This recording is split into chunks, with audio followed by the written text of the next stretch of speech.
আপুনি আনি লওক, বাংলাদেশী আপুনি আনি লওক, আপোনাৰ ঘৰে মাটি বেটি তাত আপুনি বাংলাদেশীক সংস্থাপন দিয়ক।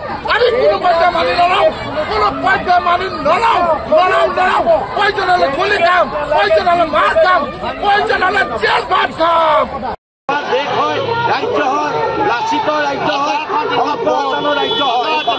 এইখনত যদি বিদেশী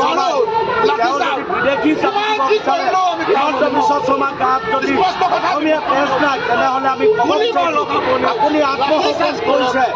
আপুনি কিন্তু বাহিৰলৈ যাবলগীয়া হ'ব, যেতিয়া গাৰ বলবৎ হ'ব, কিন্তু অসমীয়া ৰাইজে শান্তি দিন নিদিয়ে। তেওঁ হয়তো অসমবাসী পলাব লাগিব।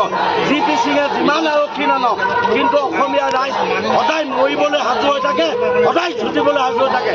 জি.পি. সিঙে জনাটো উচিত। আজি মুণ্ডন কাৰ্যসূচী এইটো কাৰণে আমি লৈছো, হিমন্ত বিশ্ব শৰ্মাই জনা উচিত। আজি মুণ্ডন কিয় কাৰণে লয়? যেতিয়া আমাৰ অসমীয়া সমাজত পিতৃ মাতৃ যেতিয়া মৃত্যু হয়, আমি মুণ্ডন কৰোঁ। কিন্তু হিমন্ত বিশ্ব শৰ্মাই আজিৰ তাৰিখৰ পৰা জনা উচিত আমি কিমানৰ লগত যাব পাৰোঁ।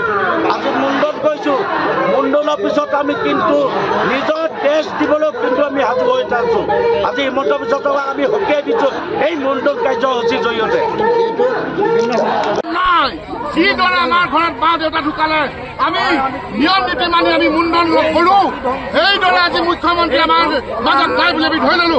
কাৰণ মৰিয়াই মাৰিলেও কাৰণে মানুহ, গুলিয়াই মাৰিলেও কাৰণে মানুহ, তেজ থকালৈকে মুখ্যমন্ত্ৰী ডাঙৰীয়াই দিল্লীৰ ৰঙা চকুলে ভয় কৰিব পাৰে, কিন্তু অসমীয়া যুৱ মঞ্চই, অসমৰ জনগণে কিন্তু ৰঙা চকুলে ভয় নকৰে।